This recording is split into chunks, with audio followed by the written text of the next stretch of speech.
What is going on, people? We are Tottenham TV here, back again with another live stream for you guys, and you are in for a treat. We have two star-studded guests with us. You will know them from the watch-alongs and all the contributions to We Are Tottenham TV in the house today for today's panel show. As it's the international break, I'm sure you're all desperate for some Tottenham content. We've got Brains McLeod in the house. How are we doing, Brains? Glad to have you back on the show, mate. Cheers, Sam. I like the fact that your background's blurry, and then every time you wave your finger, your finger goes blurry. Don't wave that blurry finger at me. You don't need to know how many fingers I'm holding up. It's all good. It looks like you're doing something nefarious under that blur. I've got a whole operation back there. You don't need to know what's going on behind me. Don't worry. Glad to have you on. And we got Josh King, Lord Pesty himself, in the building today. How are we doing, Josh? Good. Trying to be positive today. I think compared to me and Gaz, I might be the positive one today. We'll see how it shakes down. Cheers. Appreciate you guys coming in and joining the show. Look, it's been a mixed start to the season, I think it's fair to say, for Spurs. 3 games in, 4 points, 1 point out of Leicester, beat Everton 4-0, and we lost last week to Newcastle 2-1. There's been a lot of debate whether we're seeing improvements from Tottenham. Is this been improved Spurs we've seen in the first 3 games? Have we been unlucky, or is it the same fallibilities and the same frailties hurting us this season that hurt us last season, and are we not really learning our lesson? It's hard to really, when you watch the games, be too annoyed in terms of how we're playing. I guess maybe you could disagree with that, but Brains, this season, first 3 games of the season, look, it's a small sample size. It's hard to judge, broadly over 3 games. But seeing that as how, we ended last season poorly, really poor end to the season in terms of results wise, and now going into this season hasn't really started. Probably, if I would have offered you at the beginning of the season 4 points from these 3 games, I don't think you would have taken it. So, how do you assess the first 3 games? Are you seeing improvements? A lot of people saying we're playing well, or how do you assess it? What's your thoughts? Yeah, so I don't there are positives, but I don't really see improvements. So, I think ball domination is a fallacy, because when you are when you know a team strategy is to dominate the ball, and you know that they're very proficient at it, and you know that they've got some great players. If you look at you got Madison, Kulusevski, Son, you've got players in it who are incredible players, quick touches, quick turns. So, and you know that they're deadly. Son's possibly one of the most deadly attackers in all of football, right? So every single football team has a strategic team, right? They have a technical department. So when Spurs, and I remember when we first saw Ange at the start of last season, I remember everyone going, "This is the best we've ever played. This is the best we've played in years," right? And I remember having this thought in my back of my head, but again, I don't want to say it at the time, but I was thinking it I'd love to see how this develops. I'd love to see what happens when everyone changes their game plan against us, because we're so good at this. And it was a real kind of little, shut up, don't worry. Even myself, I was like, shut up, But then every single team, it doesn't even take you to play them for them to change their strategy. Their technical departments are sitting there watching the game, seeing how well we became in the build-up, seeing how we were starting to dominate, seeing how we were getting goals. So then straight away, they sit, and then the technical team presents footage and strategy to the manager, and the manager makes a decision with what he could do against your team. And so you start to see they all changed their game plan. They all decided to let Spurs kind of come at them. Now, it got more and more and more, because then you were starting to see teams were getting their flowers all the time against us. They were starting to pick us off on the counter.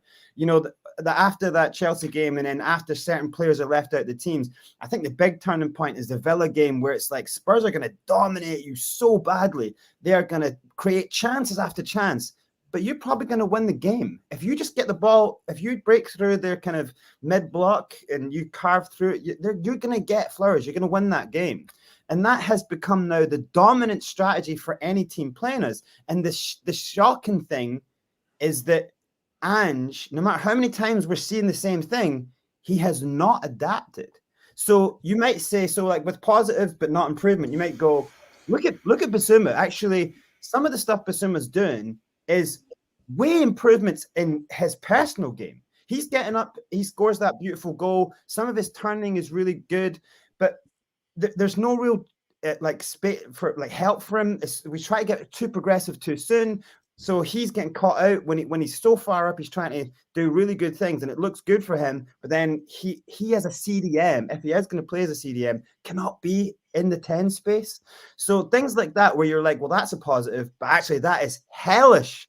That's a hellish like downturn rather than improvement. And there's a lot of those. There is so many. You would say, look how much the defense contributing goals. You go, well, that's a positive. They should not be relied on to get goals. They really shouldn't. You should not be relying at this part of the season to have 3 or 4 goal involvements from our defenders. You really shouldn't, right? So, like, not in this style of play. Any other style of play, Conte, all them, love it, right? Defenders get up with their headers. That's not what this team's built to do. So what it says is you're seeing, like, that's positive, but you're going, no, this is an attacking team with a really good front line. You know, like obviously a player missing, that's a problem, but they're not getting goals. And then we're relying on defenders coming up. And then, you know, when Gary Neville said Pedro Porro cannot be playing there. He could not play his fullbacks like this. And everyone went, shut up. And showed him. And it's like, well, what we've ended up seeing is that Gary Neville's right. Fullbacks cannot be in 8 zone and then into the half space.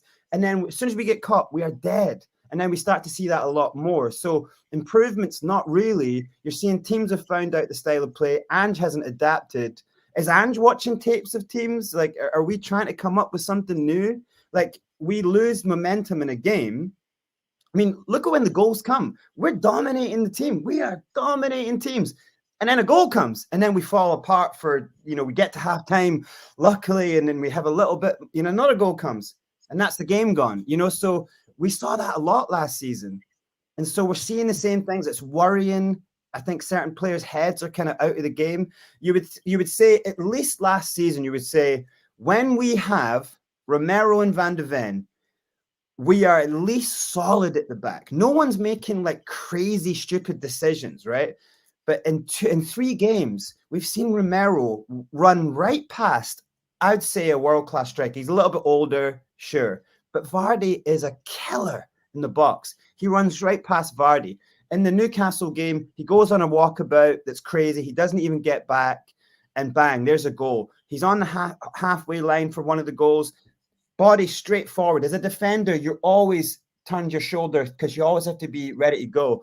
He's just clocked out. And so what you're seeing is it's not that Romero is a bad player. It's that Romero his mind is going, I've got to do something because this is shockingly bad. We are not a defensive team. We do not train defense. So you can see that Romero's kind of game's falling apart. He's out of shape sometimes. They're not training defense. And so sometimes he's going, I'm going to go and win this game. I'm going to go do something. And it's like, buddy, that's just not what you need to do. I know you've got a lot of heart. But this is, so those are the things where I'm saying these are not improvements. These are actually, what I'm seeing is some of our defenders' minds are gone. They're not sticking to a game plan. They've lost it. They're just going on like kind of solo missions. And so I see the defense actually being worse than it was, you know? And if Dan de Ven's out, it's... You say our defense is worse than it was, but, you know, if you look at I know you know you don't look at stats. You don't like stats. But if you do like coming with something bigger than stats today, son. All I'm saying is our defensive metrics compared to last season are actually much improved. If you look at this, is the amount of expected goals teams have conceded this season. We're the 4th lowest in the Premier League so far. So it's not like we've conceded a high amount of chances so far this season. We have obviously conceded good chances. You'd say 9 times out of 10, Vardy would score that chance against anyone. Same with Isaac with the goal that he scored as well. So I can't deny that the level of chances have probably been quite significant. But the fact that we are restricting opposition teams to not many chances, is that not a positive? No, because that stat is a byproduct of team strategy being let them dominate the ball for 70% of the game. And then it's just pick your chance, because a really good team who say they have a striker like Isak or some, you know, that's a world-class player. You only need 1 chance in a game. Like, so who cares about how many chances you're getting? You know, if you've got like good wingers who can cut open the team, you just need one or two and you'll win the game. And I think that's a sound strategy if you're coming up against Spurs, because I think right now, any strong team who believe in their defense as well will go, let them have the ball, let them capitulate all day long. We'll just get 2 chances and win the game 2-0. You know, so I don't think teams care about these stats. Going to you, Josh, I've got a tweet here from Stitches CM Reacts. He says, I think we've been very unlucky. The only issue is finishing our chances. If we can knuckle down on finishing our chances, we win all 3 games we've played this season. I've heard a lot of people say this, you know, after these first 3 games of the season about we have had more chances than the opposition. Especially as Brains said perfectly, you know, the times we have conceded have been pretty in the Leicester game and in the Newcastle game. Both those games we conceded. At times we were probably most on top of the opposition. That's when we conceded both goals. So do you agree with Stitches that we've just been a bit unlucky and we just need to take our chances and win these games? Or do the problems for us not getting these results in the first 3 games, is it something deeper than just not taking our chances? It's funny. I agree with a lot of what Gav said there, and also Stitches as well, even though they're contrasting. No, I agree as well. With some of what he's saying as well. Yeah, so like, I think it all boils down to, and it's funny, I'm usually not the voice of reason at all. I'm panicking, and I'm like making everything more pessimistic than it needs to be. But like, of course, we're not going to be the finished article right now. What I will say, though, what I did disagree with is that there are clear improvements. We actually were not this good last season at controlling games at all. We got, in fact, I know you don't like stats, but if you go back and look at the stats, we were conceding much more XG when we were beating like Bournemouth 2-0 and stuff like that. And when against Burnley, when we beat them, what was it, 5-2 or 5-3? We were actually getting lucky then. Yeah, no, I agree. I agree with that. We have become a much more Ange team, I suppose. Like we do control games better, and I think the idea that the opposition team, their tactic is to sit back, take 20 shots, 9 or 10 on target, and pray that they don't concede. I don't think they're trying to do that. You could see Newcastle were actually trying to press us like they did last year, and they couldn't. We were playing out of their press. So I don't think that most teams are trying to sit back. Well, they are trying to sit back, but they're not trying to give us so much dominance that we're having that many shots. But we're just too good in that respect. The difference is we're not getting lucky in their box. Like nothing seems to be falling for us in the right way. Our attack is probably the weakest part of our team, I believe, honestly. And also we are still vulnerable. We are, like, I do agree with that. Like, but I don't think we're as vulnerable as last season. It's just the points have made it that the fact we've only got 4 points has kind of microscoped it a bit more, brought a highlight to it. And I was thinking, like, I know Vardy's old and, you know, past it, I suppose most would say, but like Vardy is like the old school version of Isak. And these are 2 players that, like, no Premier League team is safe from them. Do you know what I mean? Like, I'm not trying to like hype them up and be like, oh, anyone would have lost to those teams or anything. But the fact that those chances have fallen to those 2 players is rotten luck. Do you know what I mean? It's bad.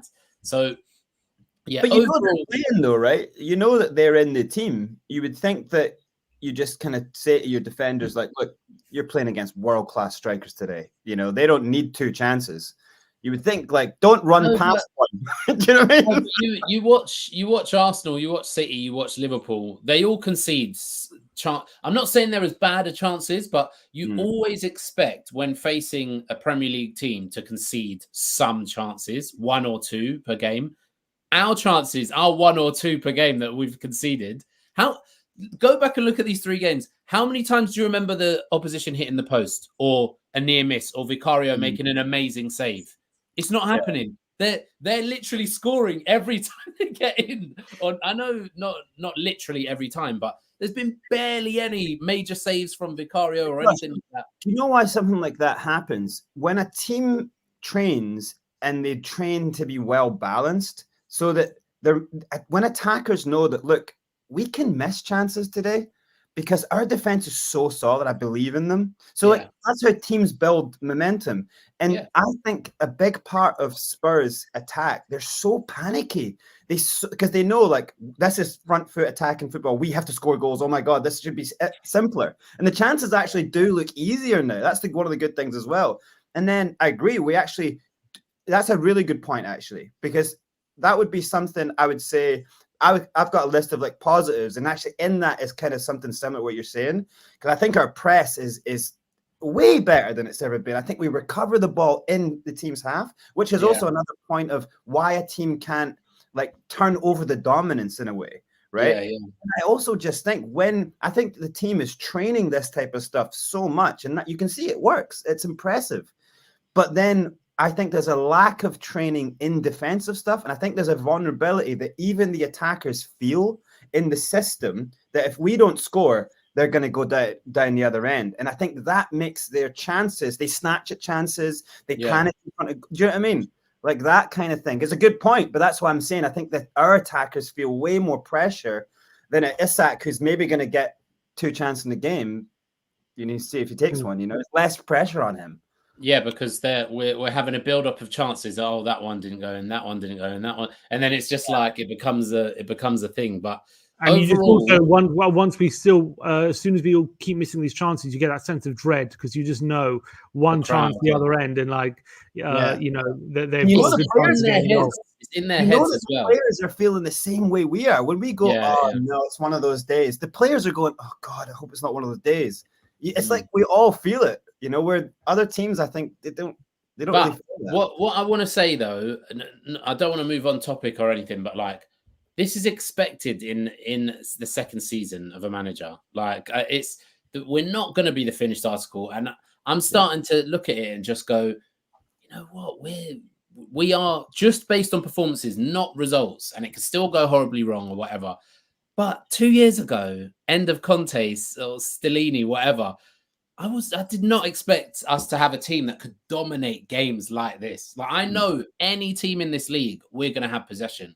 Like even against City and Liverpool, I'm not saying that we're going to have more possession, but I know we're going to have spells in the game, and it just wasn't like that. So I'm happy to ride this out without going into another topic. But Josh, just on that very fact you just said, as a question, would you then accept? Because I agree, we will probably have more possession than Liverpool and maybe even more of the ball than City, like the end game of last season. But do you think Liverpool are going to score 2 or 3 goals against us? And we're going to lose. Just this following on from that question, Gav, this was what Kay Merdsey said. He says, we are conceding high quality chances and producing mediocre ones. Is there truth to that? Do you think? Yeah, I think so. I wouldn't say. I think we're a little bit harsh calling them mediocre chances, the ones that we have. I think a lot of what Ange said is true. We've had a lot of chances to have easy chances, and we haven't sorted them out. Like those cutbacks to the back post from Brennan. I almost called him BJ. But no one's making the run, and we're doing things where like that last pass isn't quite there. So I think that like it's some. In fact, if I was Ange, that is what I would concentrate on. I would say like in training, I wouldn't actually be concentrating on the defensive stuff. I'd be concentrating on like. Doesn't look like he is, Josh. Look, it does. Look, we look like we're controlling games more. Our set pieces are better. Do you know what I mean? What we really lack is movement in the final third that makes it so that our dominance is paid off.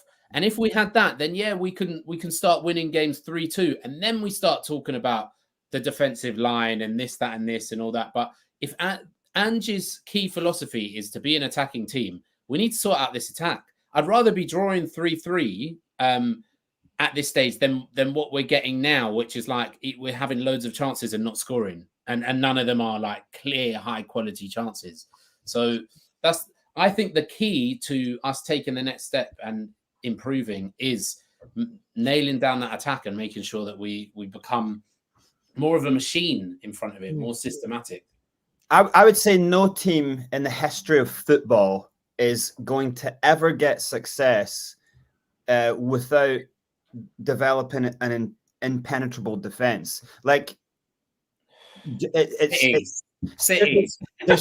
No, look, City have some of the best defenders on the planet. Like you actually rob fans and a team of those games where you just dig in and get behind the ball and you see out a 1-0 win. That's a part of football. That really is. It's beautiful. If you play in those games, there's nothing better. They're actually the better games of coming off the field, where you sat in as a striker and you sat and you just did your job for 20 minutes and you got the result. They're seriously rewarding. And I think if you're just trying to avoid that, you know, and I don't know why, because he is a defender. I don't know why he's so anti-defense.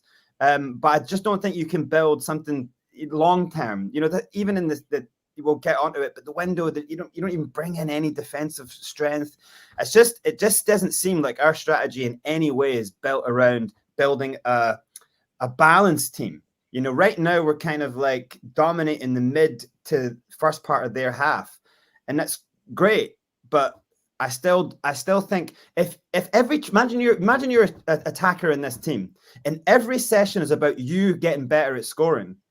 Does that not tell you something mentally? Are you not going, oh man, I just wish we just focused, you know, on the defense for a bit? You know what I mean? Sometimes it just takes a little bit off you if you're constantly trying to drill, tapping the ball in from 2 yards. It's like there's a part of this is kind of natural, that you should be natural at this stuff. Like, why is it so difficult to, you know, balls bobble around the box and they don't come in and they come off your shin when you're just actually not confident? You might be playing amazing, and in training you might be knocking them in all day long. But in a game, when you actually go, look, we've spent 7 hours on the pitch drilling this one attack, you know, we better score 20 goals from it. Like it sometimes putting so much on the attack in training has an adverse effect in the brain. Sometimes it's like, well, get the defense working on some of this stuff. Like, why are we getting run like ragged every game? You know, so I think he's got. I would be so happy if we're so extremes, right? We come from Conte where we just can't get a good defense out. You know, now we've got a good starting defense. Just make that stronger, man. For once in your life, if we could just have a team that has a strong defense, a strong midfield, and a strong attack, it would be so good. This team with Ange, if he built a strong defense right now, what Josh is saying is true. We would turn this domination into wins, or we would definitely not lose easy games. So that's why. But in terms of the way we're playing at the moment, you know, the question is, are we seeing improvement? When you're playing the way that we are, in the sense that we're having, I think, on average, over 65% possession at the moment, we do seem to be, whether you think they're real high quality chances or not, we seem to be regularly creating chances against the opposition. Yes, we are conceding high quality chances, but we are limiting the opposition to very few chances. And if that does continue, is that not a pathway where you would say it will end up benefiting us? We are going to end up seeing the results come from that, because you can't continue to put the opposition under that much pressure and continue to concede that amount of chances and not start seeing the results come at some point, because we have the quality in the squad to start making those chances pay, especially when Solanke comes back into the team. Yes, when we concede that the chance we might get, we might concede 1 or 2 per game high quality chances, but if we keep playing this way, is this not a pathway where the results will surely come? And like, is this not a way of playing that is going to benefit us in the long way? Right now, maybe you could say, you know, we were either been unlucky or we're always going to drop points in those games considering the chances we conceded. But if we keep limiting the opposition the way we are and we keep dominating them in the way that we are, is it not just going to come about that we will start getting the results? Is that not going to happen? Like, how is it not? Is this not how we want to see us play? We want to see us dominate. We want to see us limiting the opposition. So, like, what more can we ask for, rather than apart from obviously the results? If we're just taking the performances in that context, Is that not what we want? Yeah, I don't know if Josh Rush want to go first there, but I would just say quickly, like, I'll ask you this, right? So, like, ideally, managers come in with a game plan of how to take one team to a place, right? And you need everything to kind of go your way and a little bit of luck and for things to kind of catch momentum, like it did in the first 10 games, right? So everyone's going, oh my God, Ange Ball is amazing. But I don't believe you can go through any kind of business, any kind of part of the world without some sort of, not plan B, but like, okay, the clever people see when something goes wrong. Like if another way of wrestling momentum back in the game, right? So let me ask you this. If we go another 10 games and the same things are happening, because this is where it goes wrong, and this is why we're at this point of where it's quite shaky for Ange right now. It's easy to say, well, like if the plan goes to plan, well, I'm a legend, you know, and it's definitely, if we keep playing this way, it is definitely because you're gonna sharpen those swords so well. But if the fragilities never get worked on, and you keep losing, how many games before the attackers give up because they're like, well, the defense are selling us out every time. The midfielders don't feel confident in it. You know, like the defense is going, a defender in this team could be going, this is bad for my career, because it's not really Romero's fault. It's not really Van de Ven's fault when it goes wrong. So, but look, we're the ones who are going to get blamed for this. Like classic example of last season's game against Newcastle, Van de Ven got unlucky with one of the slips, but none of the problems were his. He never created any of the problems. So he got claimed the fall guy, you know, literally the fall guy, because he fell a couple of times. But so yeah, so how many games do you watch this improvement, which it is, but this style of play, with giving no Fs to defense, and well, just look, I want to jump in there. Look, you didn't quite say it there, but you kind of alluded to what a lot of people say, that Ange has no plan B. Ange doesn't change things. Ange has one way of doing things.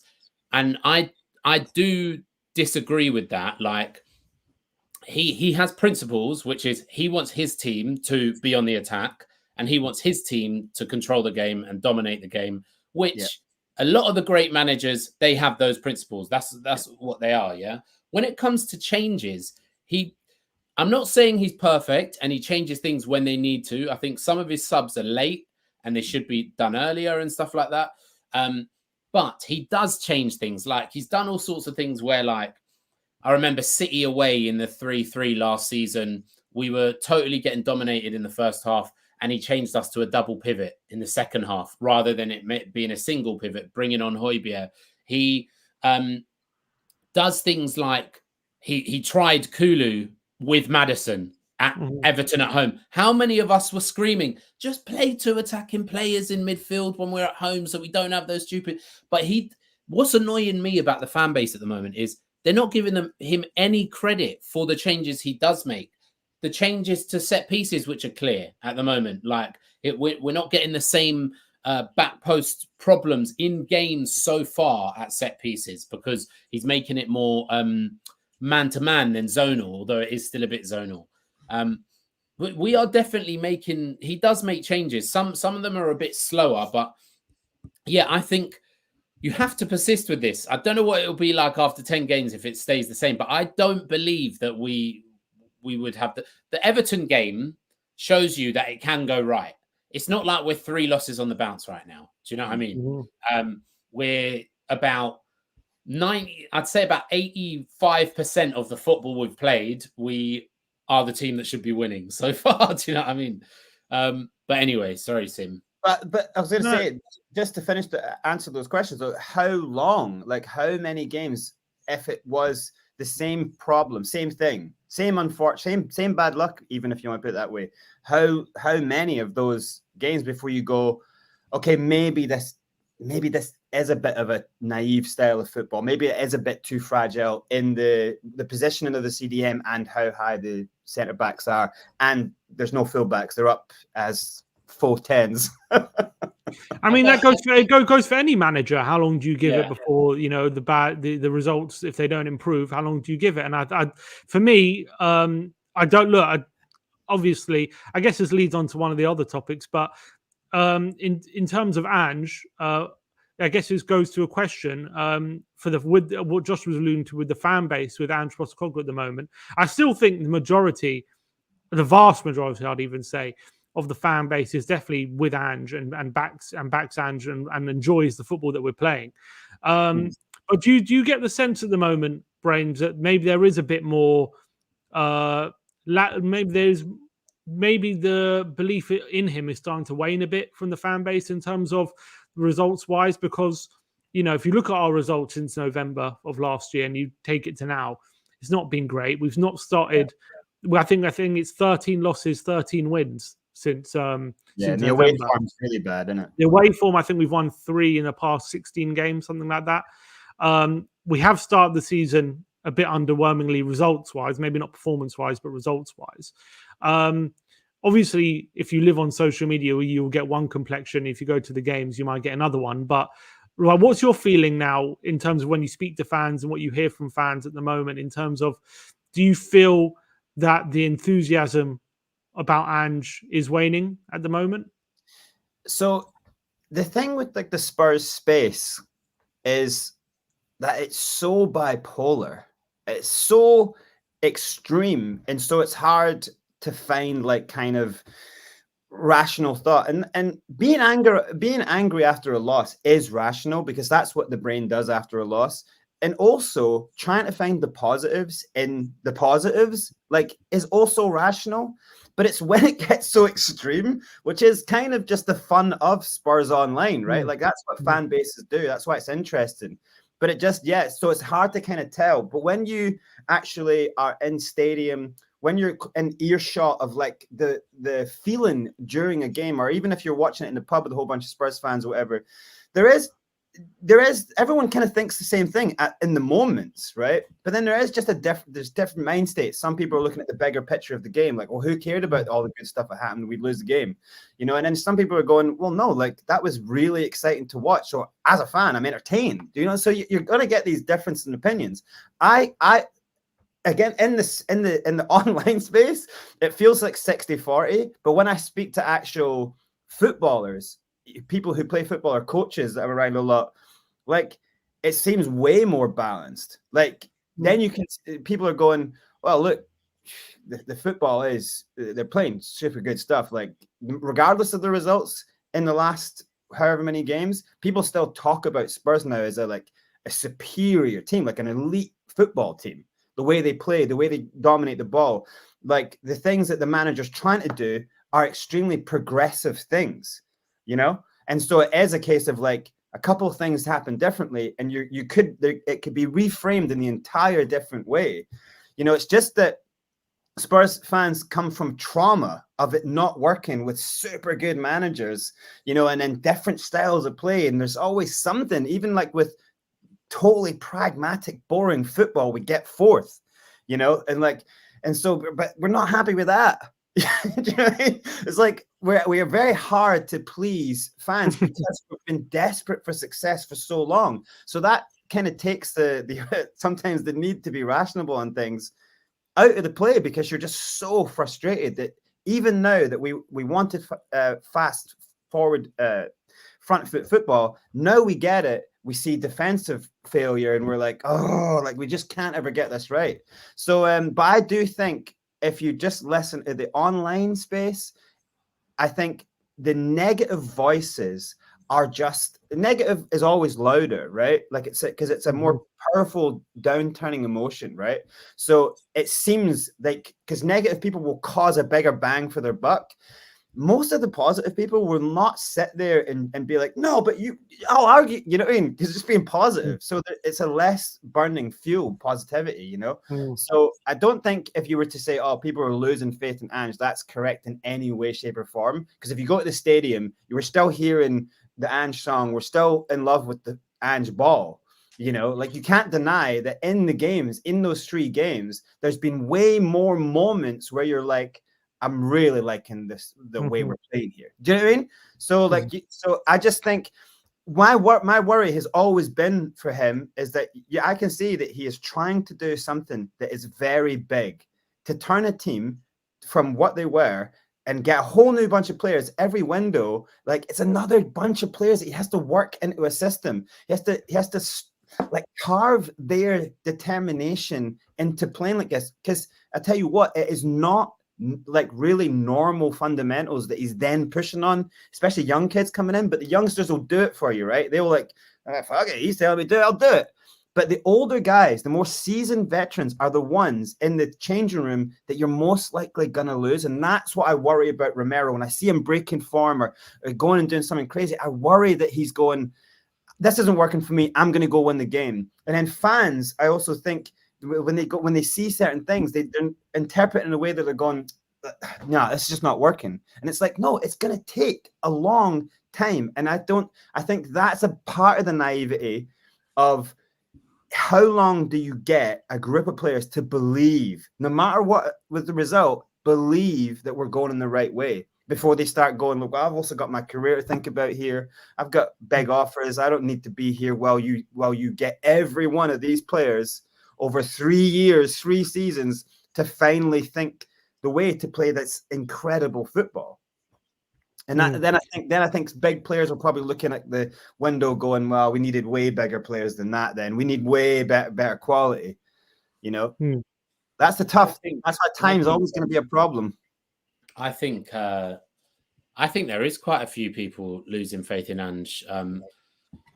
From what I see, anyway, like I suppose, yeah, it's mainly the online space that I see it, but a lot of people like YouTubers, big Twitter accounts and stuff that were just fully on the Ange train from that first 10 games of the season have slowly turned, I feel. And the thing that annoys me about it is like, I was actually starting to turn myself. I'm never one of these people that like thinks, oh, you said that then, so you have to stick to it. I change with the new information I've been given. And if you remember, after the buy-in game in our group chat, I was saying, bloody hell, like, look, 2 set pieces, same again, all this, do you know what I mean? And then I saw that he has changed some things on set pieces. He has addressed things. I feel like it was just, you know, we're up against Bayern and maybe they were still coming to terms with the new changes and stuff. Although we could go and concede 3 set pieces to Arsenal this weekend. Don't even. But overall, even if we do, we still have changed things, and like I'm seeing improvements like we were just talking about. So that has tipped me to think, actually, this Ange guy, he does care about all facets of the game. He just wants to stick to his principles, which is the attacking side of the game is the most important to him, dominating, scoring, all that sort of stuff. But he does make changes. So with that, I'm like, come on, guys, it's been 1 year. Like you can see that he's making changes. He's making an effort to hide our weaknesses. Just give him a chance. It's not going to be perfect. It might not, you know, Gav was asking, how many games do we give him? But you got to think Arsenal gave Arteta 8 straight losses. I think it was. Was it 8? It was 8 losses in a row. Yeah, 8 losses on the bounce, and then they played. That was in his second season as well. Second season, and I truly hope we don't have to go through anything like that. By the if way. we were, I don't think our fan base would be able to survive. Exactly. I don't think so. And there was still, but then again, most of their fans turned on him anyway, like almost 90%. Yeah. But what I'm saying is that, like, you can see changes, and people could see certain things that Arteta was doing, like even big coaches like Jose Mourinho, Pep, and all that. I know Pep was his mate, whatever, but they were all saying, look, he's doing this, that, and this, like, give him a chance kind of thing, stick with him. And even this season, Pep has said, I do think Tottenham will be there because of the way that they play. Like, I like the way that they play. So I just feel like he has to be given time. We cannot be like, oh, we need 3 straight wins from the first 3 games of the season after his 1 year with a new squad and injuries and all this. Josh, All let me that ask you. when you know you say it's his second season and he needs time, we're not going to be the perfect team, then you call for patience. Then you do get a certain section of the fan base saying, well, I've been patient for 21 years, I've run out of patience, we need to be, you know, winning things. We've won one trophy in the past, we haven't won a trophy for 16 years. How much more patient can I be? Like, what do you say to fans who have just, you know, simply don't have the patience for it anymore? Well, I think I was about to say go support City, but like, but basically, it's you've got to remove the two things. You can be patient with Ange, or separate them. Sorry, you can be patient with Ange, back Ange, and still think that the hierarchy should have done more and should have done, because you can be impatient with Levy and patient with Ange, and that's kind of where I am. I feel like we could have done more. I feel like he didn't get his first choice. Ange hasn't got many of his first choice targets in general. Like he hasn't, you know, Raya, or you could go back all the way back to then. Although some people say, you know, he chose Vicario because he spoke to him or whatever. But like, was Solanke really his first choice? His ultimate choice was Odebear? Definitely not. So like, I don't want to sack Ange for sure. I want to be as patient as possible with Ange, but I still think overall our process, our recruitment and things could improve. Go on, Gav, what are you going to say? I was going to say, like, a big part of like the mood in this, the kind of mood swings, the downturns of how fans look at Ange is got in big part to play because of his early success. Like, if we don't start last season as well as we do, are people like, we should have just been like, look, if we get 10 in this guy's first 10th in the first season, we should be happy because he's got to reset a whole squad. We have so many crap players that are not going to play. He's got to get them all out. So get his players in. You're not going to get everything you want. It's just the windows, the temperature of buying players. It's all changed in the time he's come into this club. So it's really not the type of deals out there that, you know, other managers had a chance here. So like, but then he's made it work, and he's built this squad that's getting better and better, and it's looking more like a squad that can do what he wants to do. And it's happened quite quickly in reality in terms of those things. But he's had like these bursts of like success, and then even this season, like playing now the type of football he plays in areas, it's so good. Even like the idea of dominating games for 69% of the game, it's almost too good too soon in a way, because why are you doing that? So if you're trying to, do you know what I mean? Like so short-term faith is hard to then you have to understand that about fandom. Like short-term faith is hard to keep if you see 3 losses on a bounce. You know, you're gonna lose a little bit of faith. But what we have to have as a fan base is long-term faith, because it is a project. And so you want to see him when he's got, you know, if he's saying he didn't want to bring a defender in because we've got actually a potential world-class defender coming to us next season. Okay, well then maybe he doesn't want to screw that guy's path up or whatever, you know. Maybe he does feel that Phillips is someone who he can believe in as the backup to that, you know. So there's certain things that you just want to see. Okay, I kind of want to get it to a point where he's got all the systems working. He's got the teams. He's got the 2 squads, the first and second squad that he can pull on. And then if there's a run of games where things, do you know what I mean? If then we can't get momentum back in a game, do you know what I mean? I think a lot of the stuff now, I'm more than happy to in games go, that's dreadful, and be angry, because that's what being a fan is. But my long-term faith has not really been affected. My short-term faith is blown because we live in the now, right? So going up against Arsenal when they are at the end of all the hard work to build a squad to be that good.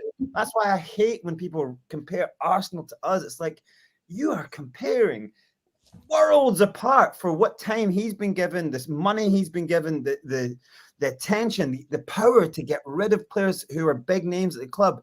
Ange is nowhere near that yet. So that's why I'm like, okay, look, whatever happens, and I wish the club, I wish someone, a spokesperson, even maybe Ange or someone would just be like, look, here's the path we're on. This is the game we're playing. We're trying to do this big plan, you know, to just relax when things don't go our way in these short term. And if we get really close to winning a FA Cup or something and we lose it, don't throw your toys at the pram. Just enjoy that we did a good run, you know. So it's like trying to take the benefits right now, which is so hard because I've got a list of positives, like a really long list of positives right now of how we play, which is amazing.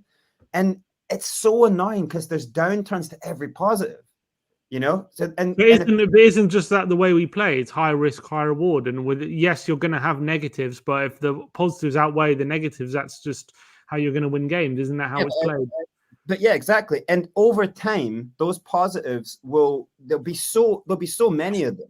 You know what I mean? And like the other side of the game will come up, and then the other side you'll score way more. You know, so I just think that like it's hard right now, and I can understand why it's hard for mass parts of the fan base to just be looking at like.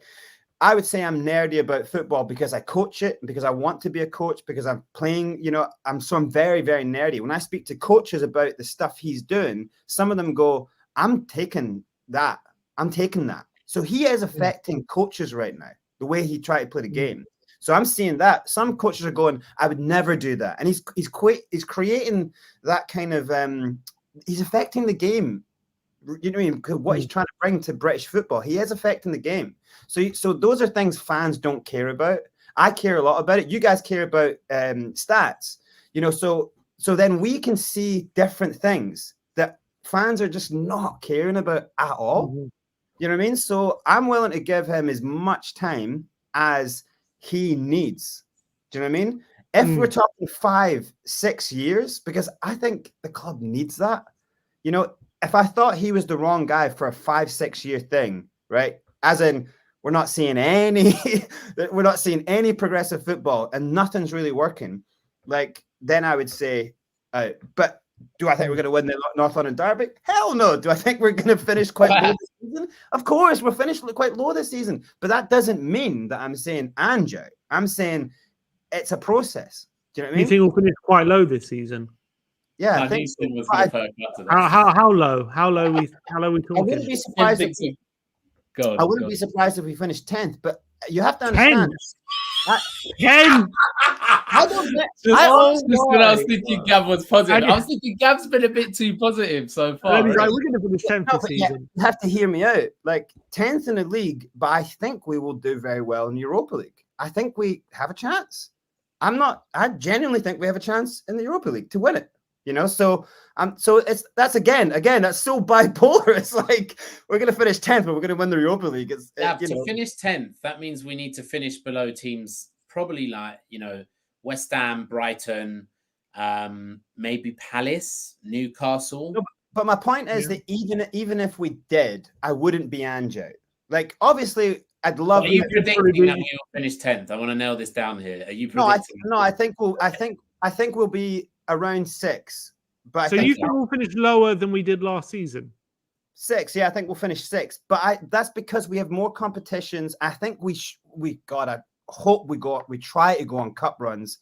I hope that we try focus on, you know, using the squad a lot and trying to actually win competitions, you know, like. But I have faith in the project long term, and I think Ange needs a bit of success in something to keep the fans who don't care about this stuff on his side. So I don't. Basically, what I'm saying is I don't care where we finish in the league this season.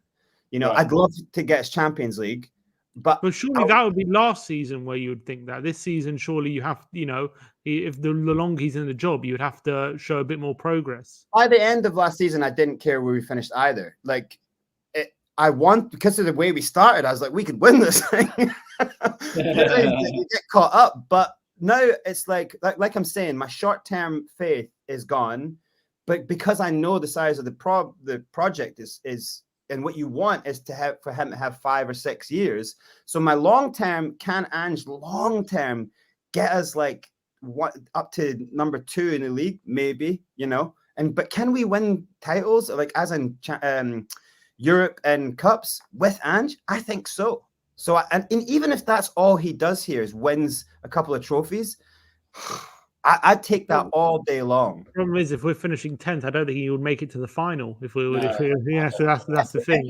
If we're in the Europa League final and he finishes 10th, He wouldn't. I'm saying he wouldn't make it to the Maybe he'll get final. rid of him. He wouldn't make it to the final if we're 10th in the league by This is March. what we're saying about the fan base right now. Is that this is, and what I've said the whole time is, this is why time is a problem. That's why I said, how many games do you give him? Because it's going to be Ryan Mason taking the European. Just like it was. Ryan Mason got to 2 finals in 4 years or something. No, it'll be Jedinak. No, it'll be like Jedinak taking the final. Something like that. Yeah, that's just an example of saying short-term faith, no, but I have long-term faith. Yeah, the reality of the picture is you shouldn't really be looking at the short term.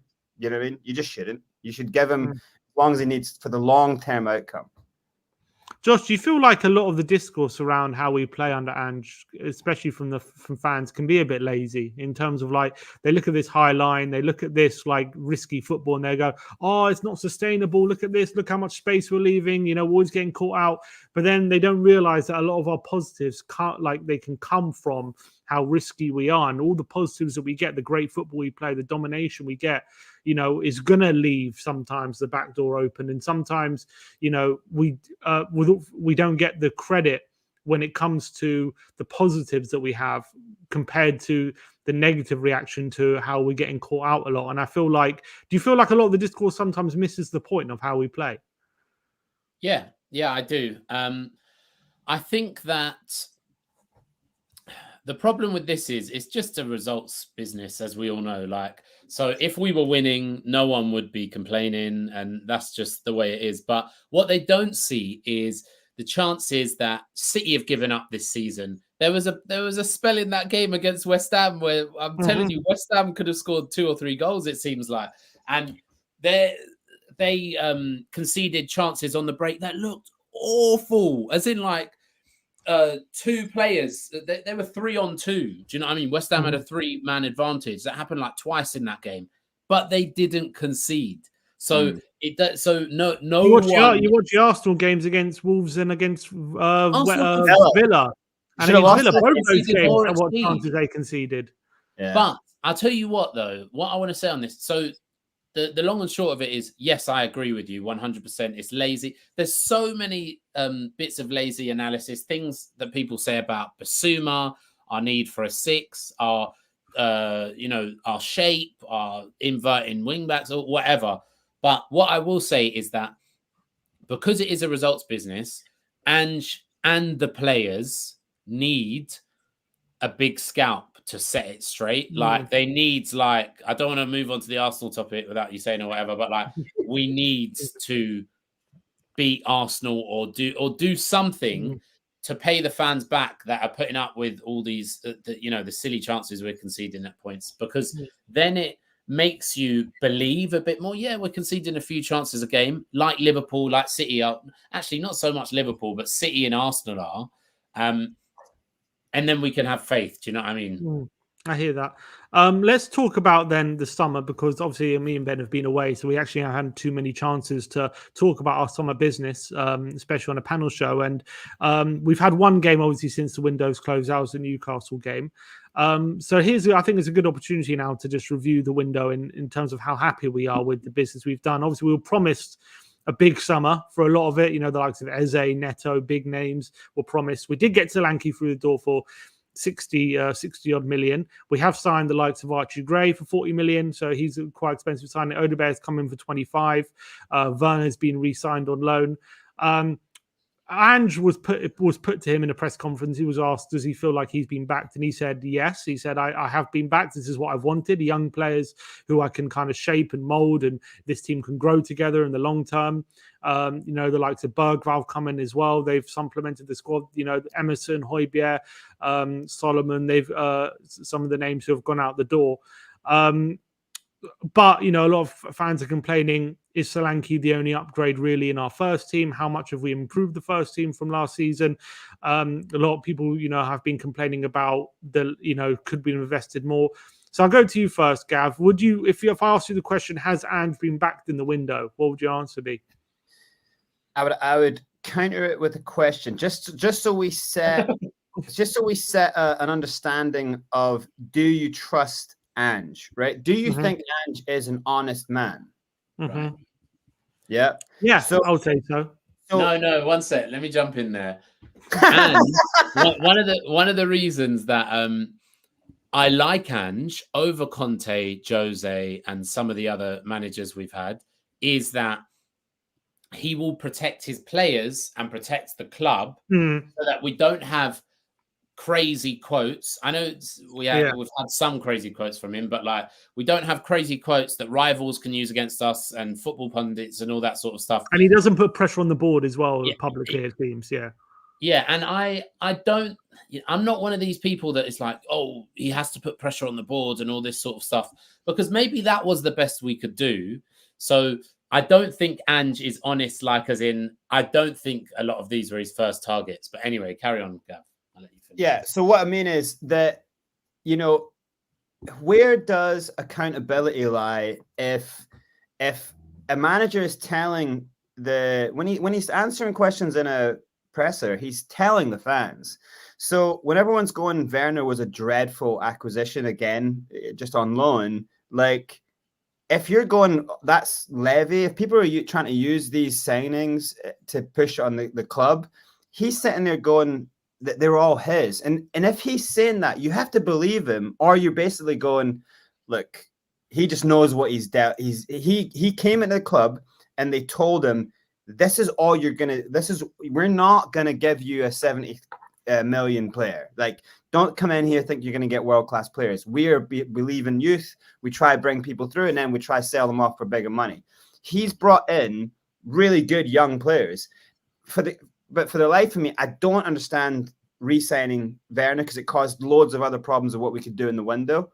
He's went for obviously I can somewhat understand Solanke at 60, 65 mil over Eze, because Eze is coming off a wing. Now we have other players on the wing. Is Eze going to ever start off Son? Is Eze going to ever start over Madison? So there was already two marquee players in that spot. I don't think you were going to ever get a marquee player in that spot. So he went for one in centre forward when we need that. So they're all logical decisions except for Werner. But the profiles of an Archie Gray is, I don't think we understand what we've got with a player like that. And we're not really seeing him in his real position. But that guy, I don't know if you watched the Leeds Chelsea game last season, he sat down players.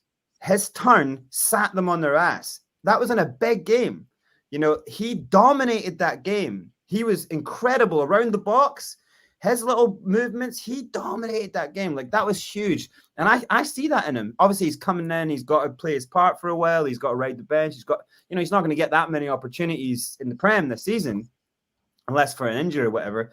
But I think that is such a clever buy. And for the price, I think that is amazing. I think that's a 70 million, 80 million player soon, you know? So I think it's been good business, a lot of it. I just wanted different areas to be strengthened. The question of people saying like, yeah, but did it strengthen the first team? Not really. But also, there is a lot of marquee players in that first team. Might have been on a downturn in form, but look at Kulusevski now. You try to tell me you're going to keep Kulusevski out of the team. So obviously, he doesn't want to cloud it with players who are then going to be pressured to play them all the time, because they're never going to come here. Eze is not coming to Spurs if he knows he's battling Sonny or Madison or Kulusevski. He's not going to come. Why would I come and ride the bench? So I actually think he has been backed. I really think he's been backed.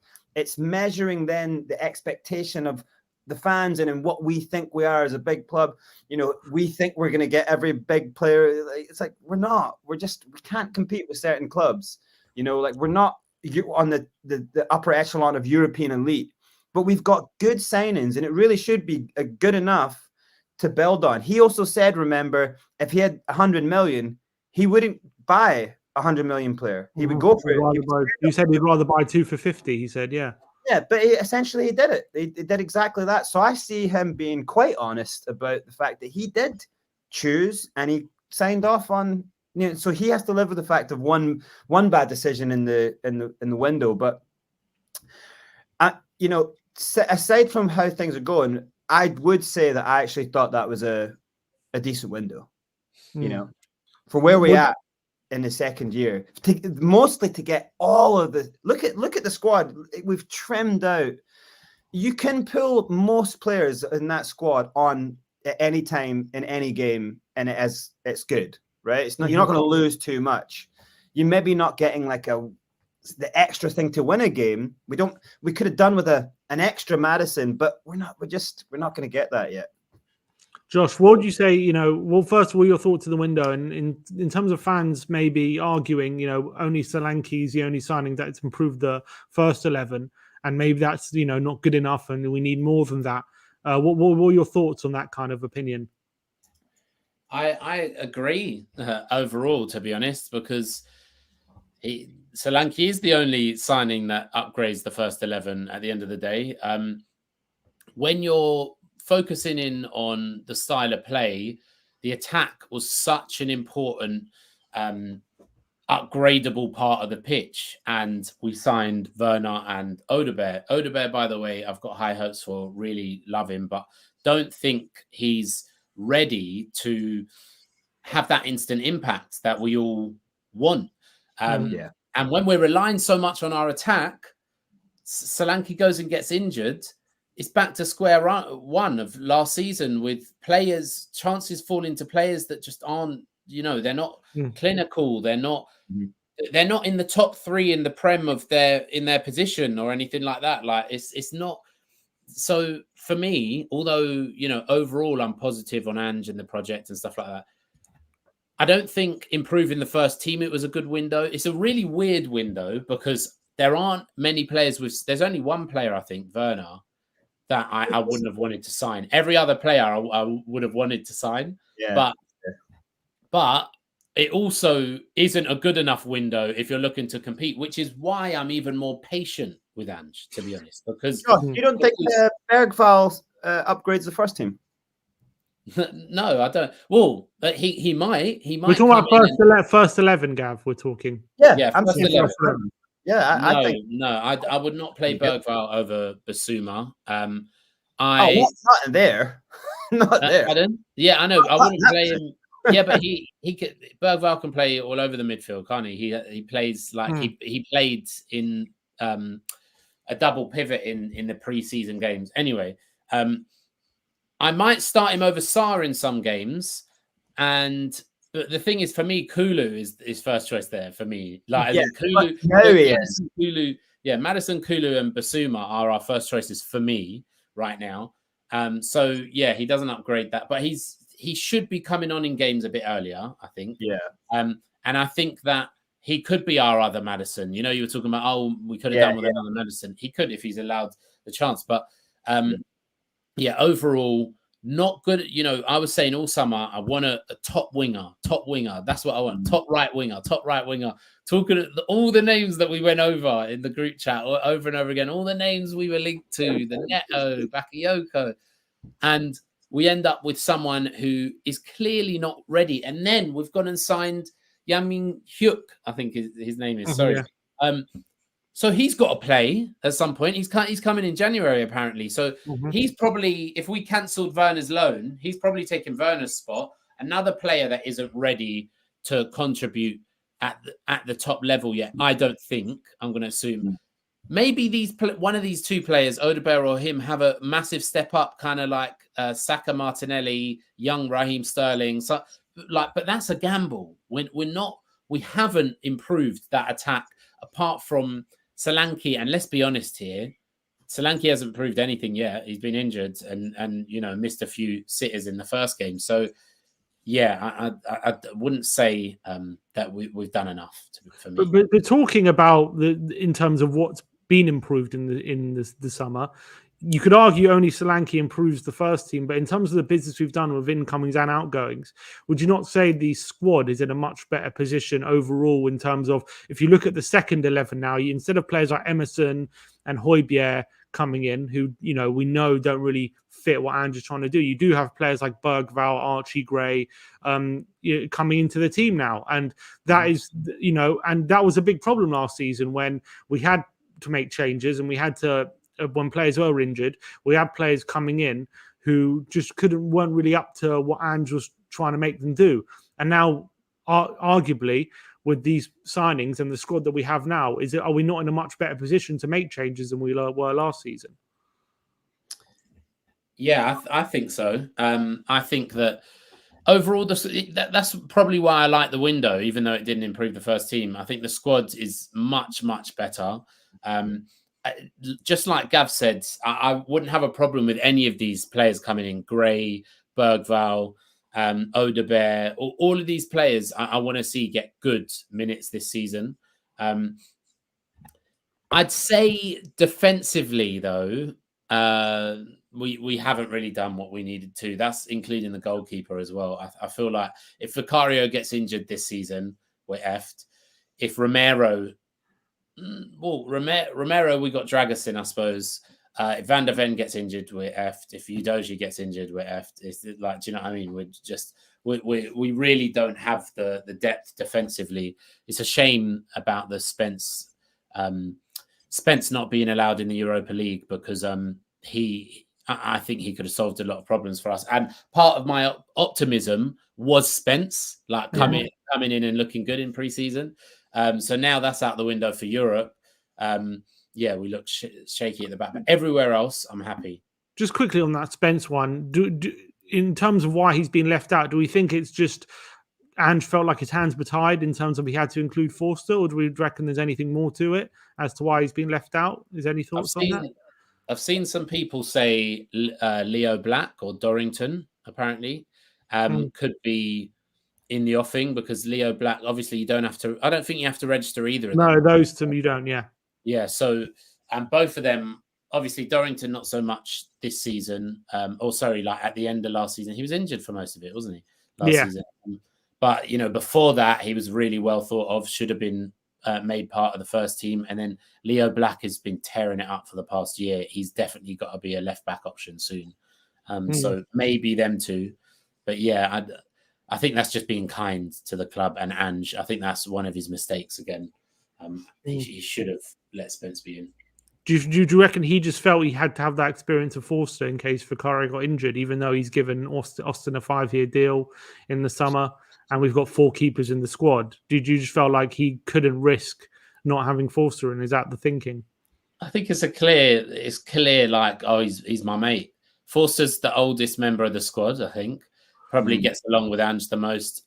Everyone says that he's a presence in the dressing room. It's clear, like, oh, Spence, who I'm not even sure on. I didn't like him last season, and at the start of pre-season, I wasn't sure he was even going to be involved. Am I really going to, mess up having my mate in the squad than him? That's what I feel like it is.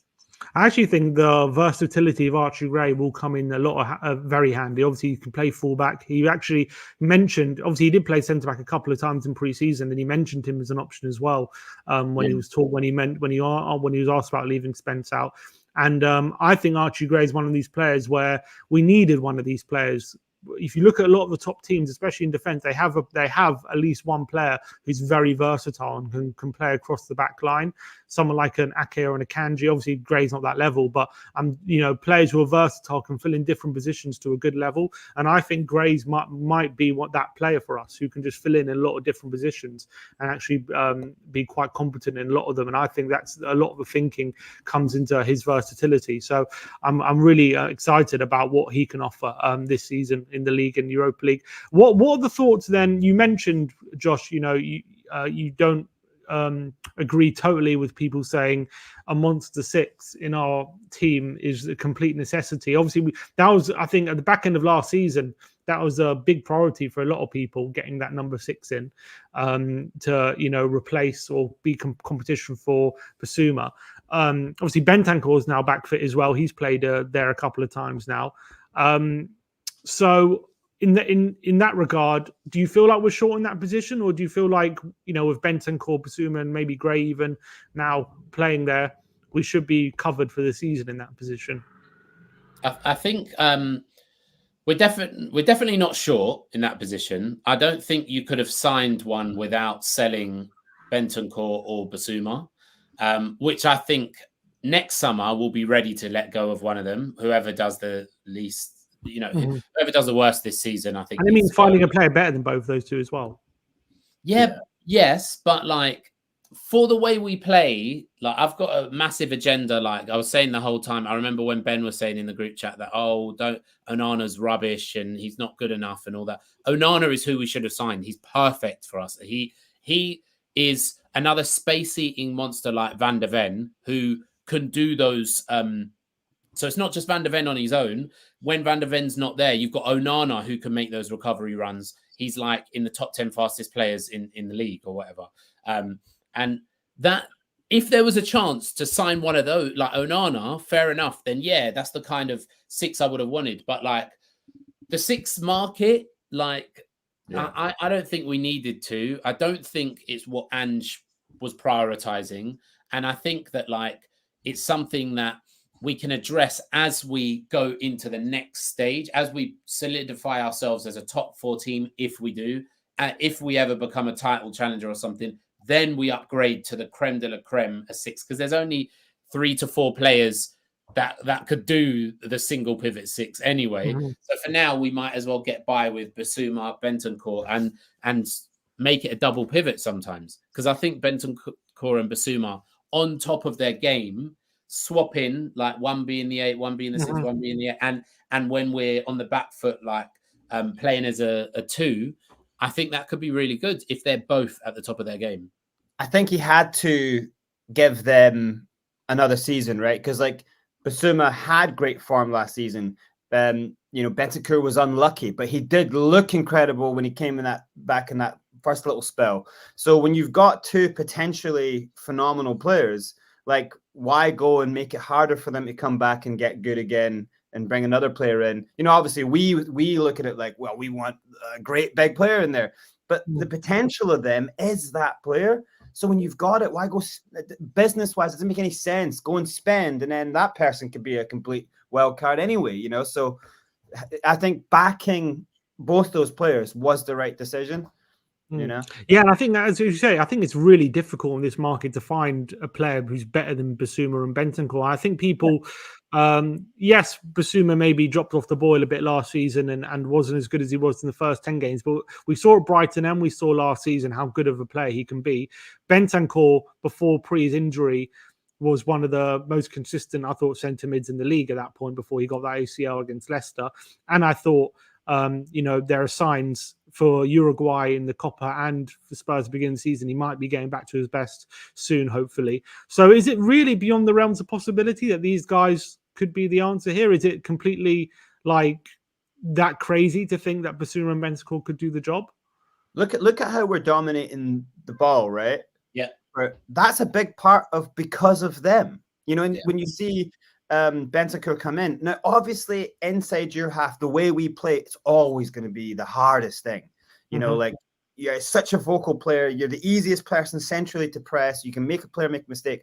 But the way we dominate, which we're saying is that is the big improvement.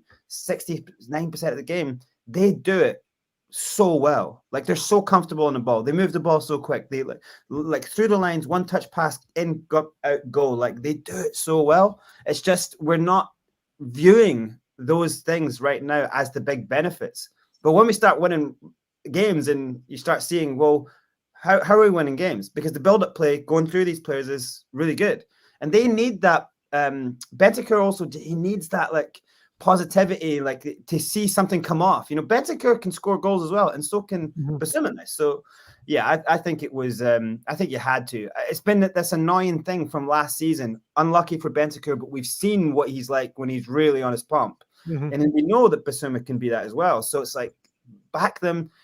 If you're looking at short term, you're going, we should have made something for right now. But if you're looking at long term, it's like the positives are too high. If it, I would say 69% possession in these 3 games is already the win, for that decision. Yeah, what like gets to me about this conversation, I hear everyone saying we need a 6, we need a monster 6, we need a 6, we need a 6.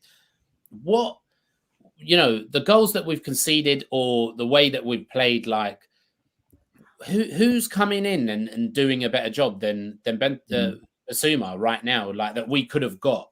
I see the comment there talking about Cardoso. He's young. He looks like a good player to be linked with. I haven't watched him much, to be honest with you. So, like, maybe, but there was no one there. So I'm happy to ride out with what we've got. And like Gav says, like, we've got to see who the better one is out of them two, and then maybe. Definitely no one cheap. There was no one cheap there. No deal. You know, other than Archie Gray, there was no magic deal there. You're going to go. I think Basuma and Bentancur are very good players to rely on. It's like people are acting like we're still relying on Højbjerg or something, but we're not. Exactly. We've got two very good players there who could potentially do the role. Yes, people would argue: is there any evidence that Basuma can do it consistently? Is there evidence yet that Bentancur is back to his best or could do the six? I mean, I understand that. But if we look at it positively, you definitely Basuma at his best can definitely do it if we can get him playing that role consistently. And he was pretty consistent when he was at Brighton. So if we can get him to that consistency level at Spurs, he could do the job. And Bentancur, if we can get him back to his best, and it's been over a year now since his ACL, that's around the time that players start fully getting back to their best off that kind of injury. It does take him a while. He won't be feeling it anymore. Like, he would have felt it every single game, and he would have had the nerves every single game to turn. Now he won't be. So now you'll see like him move on. You know, I think there's slight evidence that he's might be getting back to his best as well. So I, for one, am not like that. Look, obviously, in a perfect world, if there was a Rodri Mark II available, yeah, I'd go for him. But how often are those kind of players available? They're a dime a dozen, and we do have two very good players here. Like, if we're saying, we're never going to be successful because we've got Basuma and Bentancur in centre mid, so we can never be successful. Like, I think that's a bit lazy. Like, there are two very good players there, and they could be in part of teams who can compete, in my opinion. Man said that as well. He said, like, there was targets, but if we weren't going to get the target, and like, we're not going to, like, you know what I mean? We're not spend if we can't get it. There was defenders that we ended up hearing that there was a defender. Feel that there was players that they were looking at. They just no point panic buying. I think the squad is in a good enough shape that you don't have to panic buy, right? Like, you're being realistic. You don't, I agree. In terms of what I thought of the summer, just quickly before we go on to the next topic, is I think we did do some really good business. I'm really excited about we got a young squad who's hopefully going to be here for the long term, a team who could grow together. The one transfer I am frustrated with is Timo Werner. Obviously, I've made my feelings clear about that. The fact it was our first signing as well, right at the beginning of the window, where we didn't even allow the window to see what kind of opportunities we would have gotten. For example, if we would have just not signed Werner and signed Chiesa instead for a cheap fee, for like 10 million, I think I'd be a lot more positive. I'm not really sure why we've re-signed him, as much as I do think he can be an effective player in the system that we do play. I think we saw too many flaws in his game to suggest that it was worth another year, in my opinion. I thought we should have moved on from him. We probably could have spent a bit more money in that position. It was a very important position as well.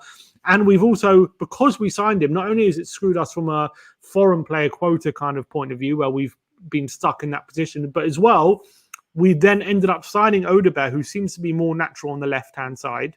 So why have we signed another player who's more natural on the left, like Werner's more natural left, like Jan Min-hyuk is more natural on the left as well, who's another player coming in. So we've got him, Son, and Odegaard, who are all more natural on the left-hand side, and left ourselves basically just Johnson, who's most natural on the right-hand side. And now Decky, we don't even see him as a right winger anymore. So that's our front line is a bit unbalanced on that kind of point of view. Johnson's right-footed as well. Like, Johnson's right. So we have no one really on the left-hand side who can cut in or anything like that. Yeah. And from what I've seen from Odegaard, who's had a few little cameos now on the right-hand side, he doesn't seem to be that comfortable there at the moment. Yes, it's one game against Newcastle. I'm willing to give it a bit more time, but as soon as he moved over to the left in that Newcastle game, he came alive. He was a lot. He was a lot more exciting. And also, Timo Werner seems similar to Johnson. He seems to be only really effective in certain kinds of games where he has a bit more space to play in, where we can isolate him one-on-one. As soon as we play him in these low block games, he seems to be completely ineffective, and he seems to not know what to do. And that's a bit of an issue. So if we would have gotten a right winger who's more dribbly or whatever, can play more of those low blocks, or is left-footed, I think that would have really balanced out the front line a lot more, and I would have been a lot more happy with that business. But I do look at our front line, And we did sign a dribbling winger, which we did need in Odebear. So I'm very happy with that. I'm really excited about the likes of Gray and Bergvall, what they're going to bring to the squad. And I think Gray, in terms of his versatility, I think is going to be a massive benefit to us. I'm really happy with him. And I think people discount the likes of Bentancur come back to full fitness. I think Kulusevski is going to be like a new player this season in his change of position as well. Obviously, now Solanke's in. It means Richarlison's a sub-striker, not a starter. And that's actually can be very valuable, in my opinion, when you've got someone like Richarlison coming off the bench in games, or even if he starts and you've got Solanke coming off the bench or whatever, that could be really valuable, in my opinion, having that kind of competition, having two threats in the number 9 there. So I think the squad has really improved, and I think the business is really good. It is slightly underwhelming. If you would have told me before the window this would have been our business, I would have said probably it's slightly underwhelming in terms of the big names we were promised. But I do think that the overall squad has massively improved. And I think we've got a much more Ange-focused, like, technical squad now. The technical ability of the squad has really risen, in my opinion.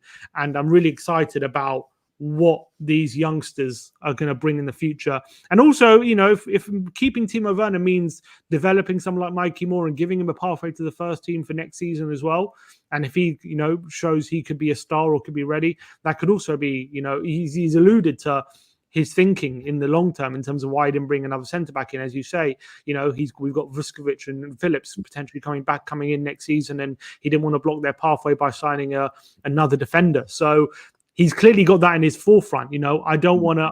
I've got this a really talented group of young players, and I've got that. Like, I don't want to be blocking their pathways. I want to see there's a pathway to the first team here, and I think that's really valuable as in terms of bringing young talent to the team, and also having a team that's together, that grows together, and that's committed to the club as well.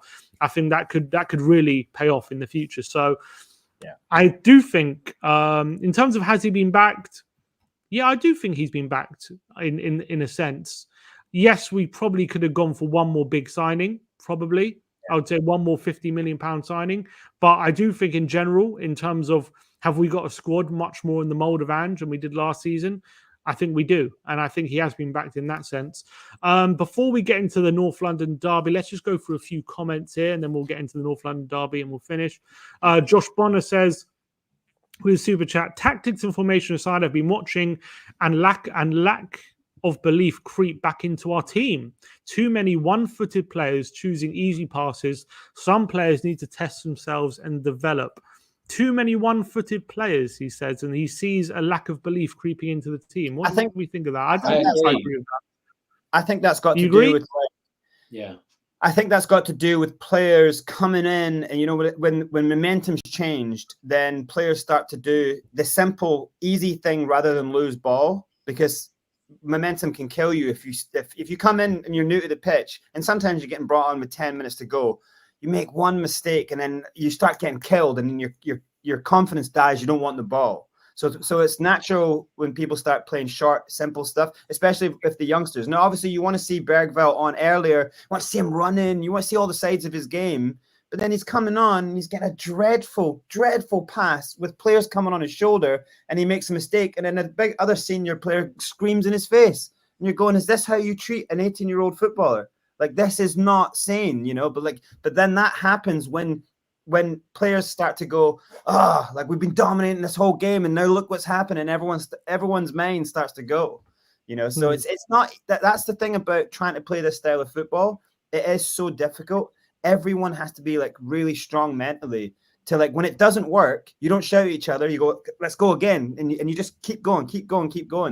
But that's the hardest thing over a span of time. That's the hardest thing to maintain. It didn't happen quick for Liverpool. Look how Liverpool eventually got under Klopp. Like, how it's just like go. Like, doesn't matter what goes wrong, you keep going, you know.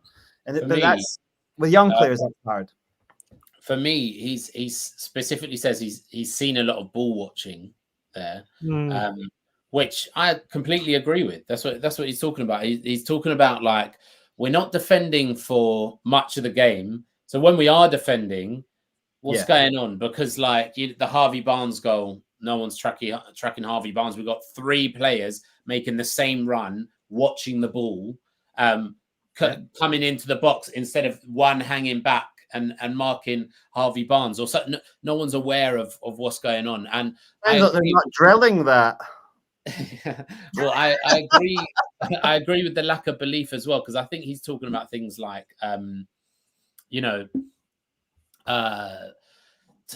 players like Werner. I know Werner hasn't played much, but like cutting back and making the easy pass back, and us recycling it too many times. And Johnson, when he started, not when he came on, he came on and played quite well against Newcastle, but before that, when he started making the easy pass because he can't cut in on his left foot and stuff like that. So I agree with that.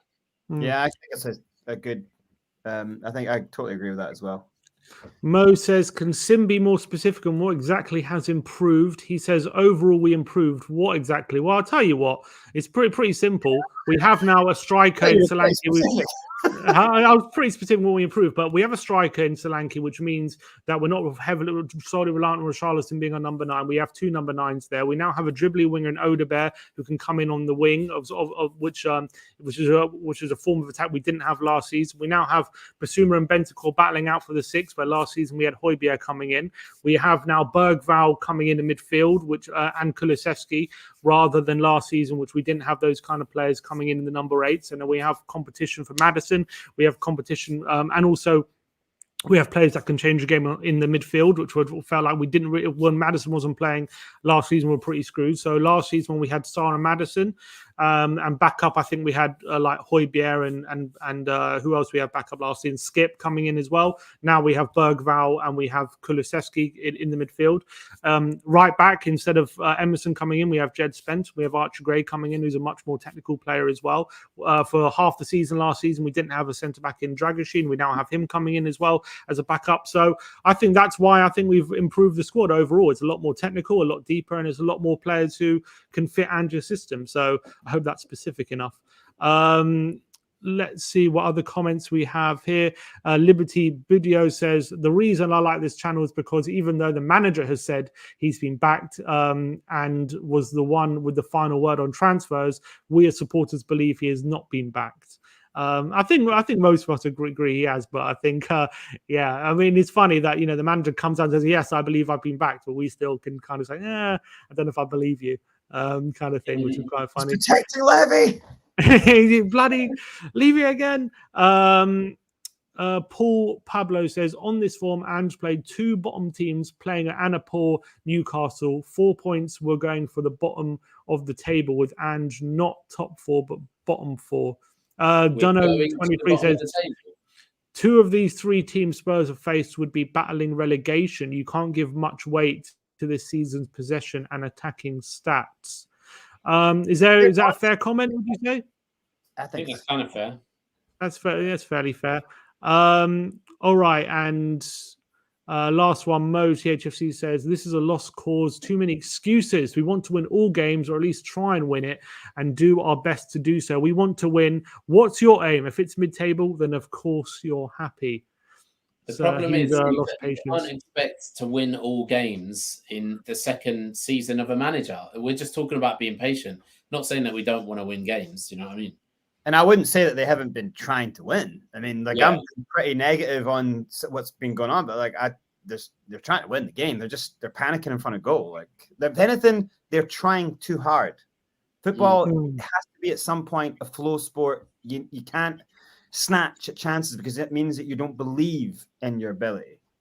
So, and I'm not sure. Under Conte and Stellini and Jose, I'm not sure we did try to win games. Do you know what I mean? So. True, yeah, that's also a point. Mo says, Odegaard isn't an improvement. Bergvall isn't an improvement. What competition for Madders? Who are midfielders that can change a game? Spence isn't even registered. We only have Dragusin as a centre-back and not left centre-back or left-back. Odegaard is an improvement from no one. So he's someone who can actually dribble at defenders, and there's an option that we didn't have last season. Bergvall is definitely an improvement on the midfielders that we had last season coming in. Competition for Madders is Bergvall and Kulusevski. That's competition for Madders, I would say. Yeah. And also, you've got to realise that we aren't in a position where we're top of the league and we're just filling 1 or 2 spots where we can sign 1 or 2 world-class players and then the squad is complete. Like, do you know what I mean? That's not where we are. Even Arsenal, who were competing last season, their striker is Havertz. They none of them even rate Jesus anymore. Like so, they don't have a striker. Do you know what I mean? They don't have a proper striker. Like yeah. Anyway, look at Bergvall when he came on. Was it Leicester? He puts such a perfect ball across. Like for Richarlison, and on a plate, to come on and just whip that perfect on a dime piece ball in. Like that he's goes going to in. start a lot of games this season, I think. Yeah, that goes in. Everyone's going, this guy Bergvall. Wow, you know, Yeah, so moments. Yeah, Odegaard better than Hill and Solomon. I think that's definitely. I would say. Well, the way that Odegaard has ran at his defender, that he's not an improvement. You cannot tell me that. You know what I mean? He's like he's a bit erratic and he's not running through the line well. You know, but like all those things come. Like Josh was saying, we shouldn't be using a player like this every single game from the start. You know. All right, let's talk about the last topic then. We do have a small matter of the North London derby coming up this weekend at the Tottenham Hotspur Stadium on Sunday. We are unfortunately on a record of 2 losses in a row against Arsenal at the Tottenham Hotspur Stadium, which I think we were unbeaten for about, I don't know, a long time. 8 seasons or something. About 8 seasons. I think since 2014, I think, was the last defeat before a couple of years ago under Conte. We were unbeaten, and now we've lost twice in a row. Last year's game was a weird one because we started so well in that first half. We were dominating us, so I guess very similar to some games this season. But we were dominating them. We were the ones on the front foot. We were putting them under pressure, and then 2 set pieces and a counter-attack, which was preceded a penalty claim later. We were 3-0 down out of nowhere, and all of a sudden the game was over. We did rally in the second half, go back to 3-2, nearly made it 3-3 near the end, but just wasn't to be. I remember that game. Decky had a brilliant game. He was playing off the right-hand side. Romero could have had a hat-trick, I remember, in that game, but wasn't to be in the end. In the box as well. Decky, I'm saying Decky was fouled, and then they didn't give the penalty, and then they went and scored straight from that attack. Terrible refereeing performance. Terrible refereeing, yeah, was shocking. And we had, Højbjerg scored an own goal, which put them 1-0 up, and obviously they scored just before half-time to make it 3-0 as well. But going into this game on Sunday, how are we feeling? Do we feel like, we're in a position where we do have a really good chance of getting a result here? Or are you as fearful that, it could be a repeat? No chance? Like I said, short-term faith, not there. But you think we're on the way to another defeat? The North London derby in 2026. Yeah, no, I just think right now the fragility, it's the worst time that this game could come. I do think we will dominate. I don't think we'll get beaten the way we have before, but I think they'll snatch the game. Like, you think we'll lose? Yeah. I think we'll lose, but it might be quite close, maybe 2-1 or 1-0. Like, I just think it's just not the right time for us. Like, we need it. We need a game, like Josh said, we need a big win, but we also need a couple games where we get the breaks. When you don't get the breaks and you go in and play your biggest rival, that's not a good time, where you can't even. Sometimes when you go into a game feeling like you've got nothing to lose, that could really benefit us. Could be. I was about to say, like, that kind of universal reverse psychology is negated when you think I'm the expert on this, the football gods and all that stuff. It's negated when you realize it. To the football gods here, a prophet. Yeah, it's like you're not supposed to look at it. You're not supposed to go, oh, but what about that? It's like, no. Yeah, exactly. You have to go into it with nothing to lose. Don't talk about that you have nothing to lose. Exactly. You have to be at one with the fact that we are going to lose for the football gods to switch it around for you. Yeah, petty on us. I don't think we've got nothing to lose. In fact, I think Ange will be coming into this with a little bit of nerves. He'll feel like he's got something to prove after last season. He made a big song and dance in some of his pre-match talks and stuff like that about, he knows what the rivalry is, Rangers, Celtic, back when he was at Melbourne and all that sort of stuff. He said that, he's been in some of the biggest rivalries all around the world, whatever. And then we go and lose at home. Do you know what I mean? To when we really needed to win that game. Mm-hmm. So me personally, I think I can't see past an Arsenal win for me, unfortunately, because we do give up chances, and their players will score those chances. And we haven't got our shooting boots on at the moment. So the chances they will give up, the chances we will have, might be even chances-wise. It might be we might even dominate or whatever. I think that's possible. But we will lose to a Saka counter-attack. Havertz is going to score. I can feel it, unfortunately. Probably one set piece and one counter-attack, I would say. But what I want to see is it not be us not just give away easy goals. Show some fight, show that the players are really up for it. And the worst thing about this is me admitting that I think we're going to lose is that I think we need to win. And I think that the pressure is actually on us. I think that the players, the manager, they'll all be aware of what's going on social media, that there are people losing faith in Ange, even if that doesn't reflect the reality of the real fan base. The loudest voices right now are the ones that are, look at those comments we're just getting. Do you know what I mean? Those are the loudest voices at the moment. So I think there is pressure on Ange, and I feel like the players need to give us something. Ange owes us one for those bad top six clashes that we had last season. The only game that we looked good in was the one that we didn't want to win, the second half of the season anyway. Well, Arsenal, you can argue Arsenal we looked good in when we played them. Yeah. I think we'll actually come out of this game. It'll be one of those games where you go, wow, like so many positives. Like there'll be so many good things that we'll do in the game, because I think Ange will give the greatest speech of all time in the changing room. He'll get them so riled up. And I think 20, 25 minutes will probably just completely play them off the park. And then it will just take a counter-attack and boom. That, like, when that Rice. I forgot about that. There's no Declan. I was about to go into some, key talking points in terms of selection. There is no Declan Rice for Arsenal, as you're saying. Someone said no Trossard as well. I don't know if that's true, but I don't know if he's injured or not. I mean, could be Raheem Sterling. It could be Raheem Sterling's debut for Arsenal, though, which in a weird, it does kind of concern me. Our high line, his pacing behind. He's kind of one of these players who can exploit that. Yeah. But I prefer Sterling. I prefer Sterling to Trossard, because Trossard is more clinical. Yeah. And Sterling has a history of like dodgy VAR decisions against us and stuff like that. Like he hates Tottenham. Like things go against him when he's playing Tottenham. In terms of key differences to last season, that could play in our favour though. Last season, I remember Højbjerg started in the 6. I remember Kulusevski was playing on the right-hand side. I remember Ben Davis was playing instead of Udogie as well on the left-hand side, and he got done for that Saka goal as well. This season, touch wood, no injuries in international break, but Udogie will be on the left-hand side. Solanke could be up front, which he wasn't up front in the last game. I'm not sure. It sounds like from the noise at the moment that he's going to be fit, but there's nothing confirmed at the moment about Van der Ven.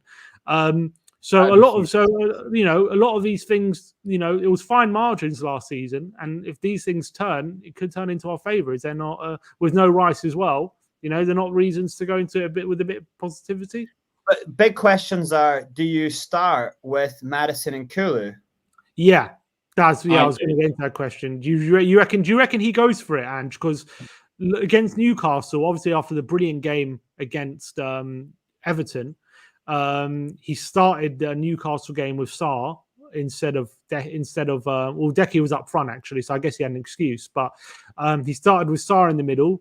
Was that an indication he felt like he just needed that bit more legs in the middle there for that kind of game? And then obviously he did put Decky back in midfield in the second half, and we did look a lot better, I thought, once he did that. So do you think he looks at that and thinks and do you think? Actually, we need, even in a game like this, where it's a high-level game against a good quality opposition, with Decky and Maddison will have enough legs to deal with that, and we can do it, and we can just go gung-ho? Or will he feel like, Arsenal, we're going to need that little bit more solidity in the middle, and he's going to go for like a Bentancur or a Sarr in there? With no Rice, for me, you have to start Kulusevski in the middle. Yeah. That's what I want, anyway. Yeah, and I also think there's a chance, we don't always get what we want, but I think there's a good chance of it, because he'll look at the fact that our best football this season has been when Kulu's in the middle.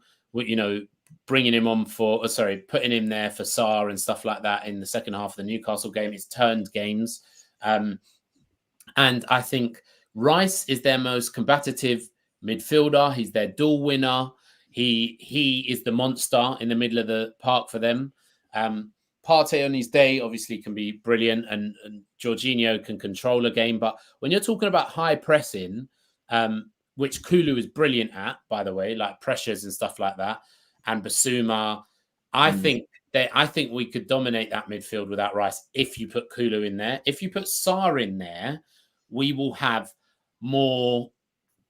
Like I like Sarr, by the way. I want to make sure that everyone knows this. I really like Sarr. And there's certain games that he's better in midfield for us, but I think you're going to have a lot of he adds to a lot of our problems in the final third when he's there, because you know those long shots that he was taking and stuff like that, and he's not as clever in those intricate moments than like Kulu is and stuff like that. So I think you have to play Kulu, and I'm not going to lie, so I'm starting to feel more positive about it now, remembering that there's no Rice. If we have all our players fit, so if we have VDV and Solanke and no dodgy injuries over the international break, then I think we can get a draw, actually. I'm going to go for a draw. I thought he was going to say a win. I was like, Josh, the gods are listening. They're looking right at you. They're looking right at you. Is he going to say, oh, a draw? Okay. Yeah. No, what kind of midfield are we anticipating then without Rice? Or Partey, Jorginho, and Odegaard, I'm guessing? Yeah. No Moreno. No, Moreno's injured. Yeah, he's injured as well. So I can't think of who else they have. Because they got rid of Vieira. Just those three.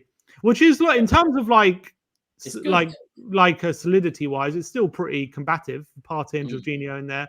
You know, Jorginho's played a 6. It'd be interesting to see which one they play in the 8, though, or they go double pivot, or what they do, because they usually like to play a single pivot of Rice or Partey, and then Rice either in the 8 or Rice and Odegaard. They've been liking. That's their balance at the moment. So if they go with, I don't know if they go either Jorginho or Partey in the 8, I think that we could smell blood there. Hopefully, if Deki's very physical. We've seen that. He's very combative with his pressing. The only problem is, when we get caught out in transitions, or when, are we going to have the legs to, track back and cover those spaces? That's obviously the big worry. But if we can control the game like we did last season, not give away those silly set piece goals, get a bloody penalty when we get fouled in the box. Yeah.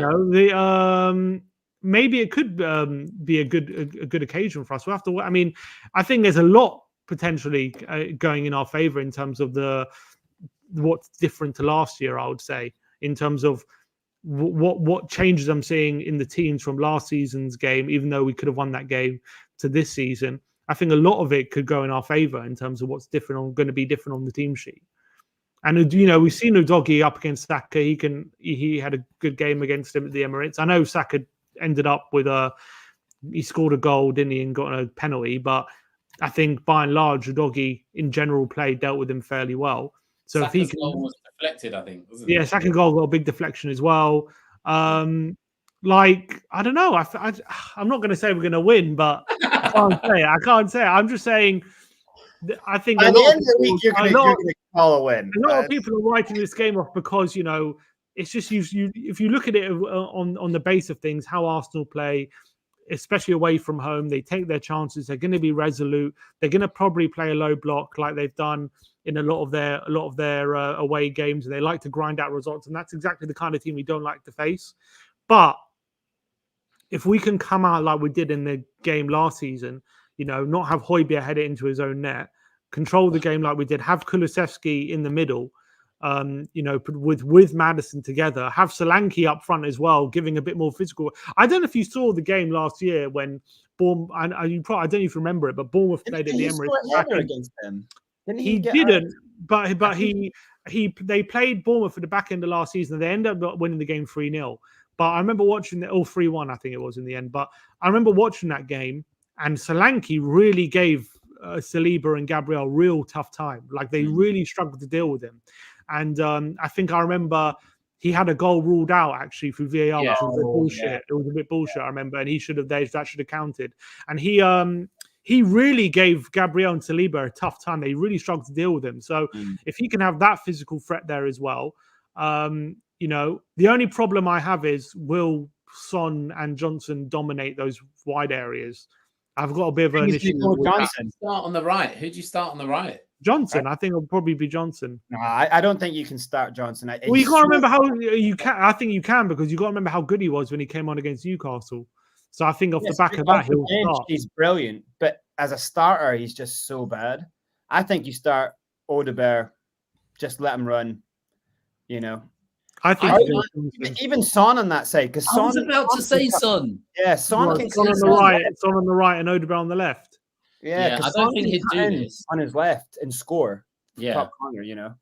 But Son can obviously both-footed, dominant. You know, I think Son's quite. I remember Son against City being a nightmare for them on the right the one time. So yeah, I think Son can do it. I can't be bothered watching Brennan capitulate on the right and not make the moves at the right times, soft passes, and his brain just doesn't click in. He's amazing when he comes off the bench. I feel like he's a brilliant player when you go on and take advantage and quick, you know, like he's brilliant at that. But starting, I think he just takes some ages. I don't know who they're going to start. I don't know if it's going to be Calafiori if he's fit or if it's going to be Zinchenko. But if they are going to start, they're saying he might be okay for the game. Timber, no? Oh, it could be Timber. But it will be Timber. Yeah, true. Probably will be Timber, actually, thinking about it. But we haven't seen enough of him to. I don't know how he'll deal with. He's an inverted fullback who is right-footed. So having someone like Johnson who likes to go on the outside, could that be something that we could take advantage of potentially? That's a good point. You know, is he going to be less comfortable? Because he probably deals with a lot of wingers who cut inside, and he's probably more comfortable with that. The thing is, someone like Johnson their structure gives them so much security, like Arsenal. So that's why they can just chop and change in their defense. I don't think that's going to be a big problem. The thing for me is just being clinical, because they will be clinical. And that's why I really want Son and Solanke to start, and I want Solanke to be clinical. I'm not saying that he is a clinical player, but today he needs to be, and he needs it for his confidence. He's had a rough start now with the injury, with the first game and all that sort of stuff. Like, go score a goal against Arsenal and instant legend. Well, you can't remember it's his first home game potentially if he starts. He hasn't started at home yet, so it'll be if you're a big game player, you would. There's no better game for you to turn up. But watching Arsenal so far this season, especially against Villa, the chances they gave up to Villa, and I know Raya had a mad game in the end, but Watkins missed two absolute. Nine times out of 10, both of those chances go in. To be honest, scores both of those, isn't it? If he's there. Exactly, yeah. So watching that game, I know they ended up winning 2-0 in the end, I think it was. But you're not watching that game thinking if they play like that against us, we would. Will they though? Will they against? No, it's us. Do you know what I mean? They won't. Yeah. That's the problem. I've got this weird feeling that Ange does something like this where he puts Decky out on the right again. I've just got this weird feeling that he's going to do it and go with Son, Solanke, and Decky, because I just think he thinks they're like just more disciplined kind of players. I don't want to see that at all. But then he puts like a Bentancur in the 8, and you've got advancing player who can do intricate through the line things you're going to need, but also someone who can just foul the guy if they're breaking. So. And Bentancur is that guy. He will chase a guy back and bring him down if he needs, If Van de Ven doesn't start, it's curtains, by the way. They're going to try to find some sort of other thing. It's over. It's over. 5-0 loss. Yeah. Can you see? Yeah, true. But in a weird way, if Dragoshin's there, could he not be more like, because Havertz is quite a physical striker, isn't he? He likes to hold it up. He likes to win headers. Someone like Dragoshin could be a good foil for that, because that's more his thing.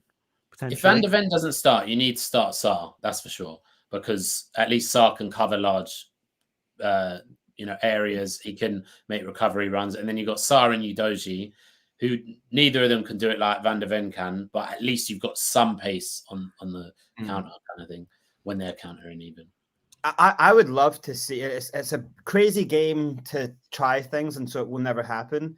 But if VDV was fit, having VDV and Dragusin as the centre backs, because they're both quite speedy, you know, so then you can actually play this high line and both can get back. You know, obviously VDV's faster, but Dragusin's not slow at all. He's pretty damn speedy.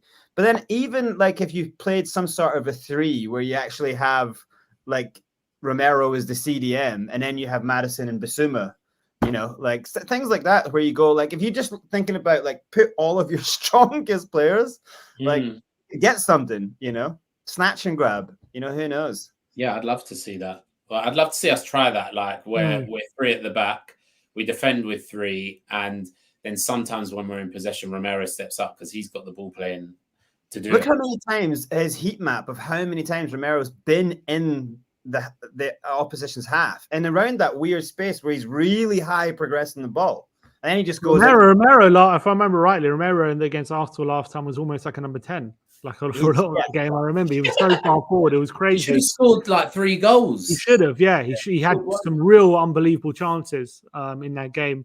It could have gone. Honestly, that game could have gone either way. We were just so bad from set pieces. Hopefully, look, if Solanke's in the team as well, if Doggy's in the team, hopefully he'll be a lot more physical from those set pieces. And it seems like we're doing something different set pieces so far this season. I mean, I'm with Josh in terms of with no Rice there. I really want to see him just go for it in that middle. That's been the midfield 3 where we've looked the best on the ball. We've looked the most creative. We've hurt the opposition the most. We've given them. I think we've probably had most control with those 3 as well. So I would like to see him with Solanke back. You know, I don't want to see him go Decky back on the right. So I think he has to fit him in the centre. It's the only way you can fit him in. And he had an unbelievable game. I know it was only against Estonia, but it was an unbelievable game for Sweden yesterday in the middle as well. He's just playing too well. You can't leave him out, and I can't see him dropping Madison. It looks like he's enjoying football again. Like everything he says, he looks like he's doing it with. But he's very physical in the middle. He can. I know he's not like a proper duel winner, but he can be very physical in that middle in terms of how he gets involved in challenges, and if he's up for it and he can the only thing I worry is, if we are having spells of the game where Arsenal are on top and they're the ones dominating, will we have enough to keep him out with Decky in there rather than a Sarah Bentacle? That's the worry I have. But I actually do envisage, Arsenal giving us control. I think that that's how they'll play it. Yeah. So hopefully we don't have to worry about that as much. Where did Kulusevski play for Sweden? In the 10. In the 10. Okay, cool. They played a 5-3-2 and he was part of the 3. But he did float across to the right into that where he would play for us. Well, I was going to say, like, with Odebear not looking comfortable on the right, Johnson not starting well, it might actually be a game where if they're going to give us control, as long as you have Porro making the outside runs instead of the inside runs, then and Kulu can take up that inside space, then maybe you do start Kulu on the right. Well, he did start on the right last time against them, and he was brilliant when he played in that role. But the only problem with him in that role is he just cuts inside so much. He doesn't maintain the width, which we need in our system. This time his cut in and then the little floaty crosses, that might get Flowers with Solanke there. That's true. That's not a bad point. We've never had a player since Kane that those crosses work because no one's going up for that number 9 header, But I think Arsenal, do you reckon they're going to this game super confident they're going to get a win, especially the fans? One thing that I forgot to say was, flip the narrative for a second. Or sorry, put yourself in their shoes, If they lose this game, that's title over, basically. Like if City win their game, they've just dropped 2 points to Brighton at home. They go and lose this game to us. This is a chance for Ange to really, make up for that loss last season, which was avoidable if we did something on set pieces, for fuck's sake. Even a draw for Arsenal isn't good because it's 2 games back-to-back, dropping points. Their fans start when you're in a title race with City, any drop points is like a loss, essentially. I think if I was an Arsenal fan, I'd be worrying about this. And I think, if we can get an early goal and go ahead, and then when we're bringing Johnson on in the second half or whatever, then all he's worrying about is breaks on the counter, because Arsenal are trying to take control of the game and stuff. That could set up really nicely, and like it will play in their heads if they go a goal down early, or just if we go into the second half ahead. I think that it'd be a really good game state for us. Like, I think their fans will get on top of them. I feel like they will be worrying because this isn't the start that they had last season, and I feel like there's a lot on the line for them. There's a lot of pressure on the line for them. I think it's start fast, shock them, like really go out. That's why I would say, like, throw all of it in the wind and just put Kulu in there and have the extra attacker, and then just like take the momentum. And then if we can keep the momentum like we have been for most of the game, then late in the game try to like even push it even further, but like, so because a draw would be all right, but like I think they're gonna panic at some point as well, because if they go a goal down, they're gonna like turn it on like crazy, and then they're gonna be able to catch on the counter. So yeah, because they're a team that is not used to conceding goals. So if they go a goal down, that is the key to if we can win this game. I think we have to get the first goal, which is not what usually happens in North London derbies, is it? We always chasing the game, always trying to come back from behind. And that could but getting some sort of result out of this could really change our season around. Like, definitely. It's huge at this point, like a slow start, and then you get the NL derby like really early. If we got a win, the belief is all back at 100 again for everyone. I'm going for a win. I'm all in. Window with 10 out of 10. It was on like everything is back on. But look, guys, we're going for 2 hours, so appreciate your time giving up for the panel show. Really enjoyed having you on, as always. We'll get to see more of you very soon. I think Josh is going to be on the watch along for one of the Europa League games coming up, I believe. Brains, you're going to be hopefully you'll be on a watch along at some point, or you keep doing what you're doing. Great to have you on as well. Really great to chat to you. We'll see you guys very, very soon. That will be all for today's panel show. All the clips will be out later. If you want to see a bit, smaller digested clips, we'll be putting that out today. But we'll see you guys very soon. Like, subscribe, and comment. And as always, come on, you Spurs.